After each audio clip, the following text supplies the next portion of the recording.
It's a he, it's an it. It can be sort of anything I want him to be, bound by libel laws and good taste. But he can certainly be a female weatherbird, and he has been since 1901.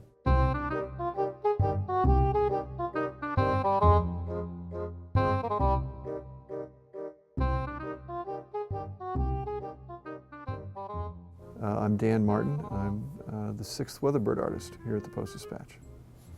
We claim it as the oldest continually running daily cartoon in America. February 11th, 1901, drawn by a fellow named Harry B. Martin, no relation to me. He asked his editor, wouldn't it be great if we could have a little bird to go with the forecast? The next time it snowed, he repeated one, and the readers wrote in and said, no, we don't want a fresh one every day.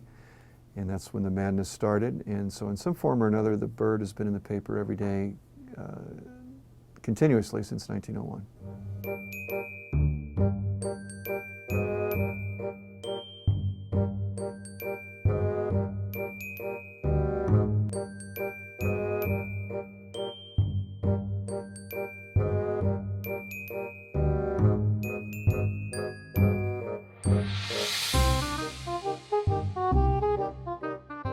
Like Amity was fond of smoking cigars and wearing loud sport coats, and so the bird looked like that a lot for 50 years. And Al, my predecessor, wore bow ties, so the bird wore bow ties a lot, and I've kind of carried on that tradition. He's kind of stuck in the 30s probably as a standard fallback uniform. But I try to modernize him when I can. So he's more human-like and less bird-like is the biggest change. And he quit smoking. He smoked for many years. In 1987, we decided to take the cigar out of his mouth. There is an association of a very, very famous jazz tune written by Louis Armstrong, recorded by the great King Oliver. I've been told, but I can't prove this, since Armstrong worked on the Streckfish boats between New Orleans and St. Louis, that he was inspired by the Weatherbird cartoon when he was in St. Louis.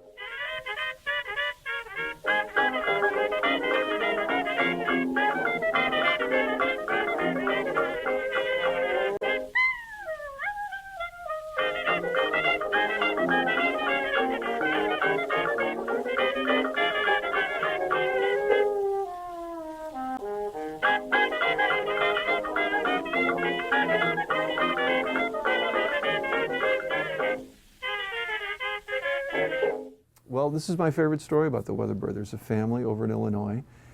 In the 30s, the patriarch of this family was an iron worker, and his pants were always too short. His co-workers thought he looked like the Weatherbird with the short pants, so he got this nickname called the Weatherbird. And when his son came into the business, he was naturally called Little Weatherbird. A man named George Weatherbird Christensen, and he has a tattoo of the Weatherbird on his leg, and then I believe that tradition is carried on to that young man's son also. This is my 25th anniversary of doing this, so I plan on doing this until either I quit or the paper quits. Hopefully I'll quit first, but I plan on doing it as long as I'm here the rest of my career, which has been the tradition for 110 years. No one has just suddenly said, I don't feel like doing this anymore. It doesn't work that way.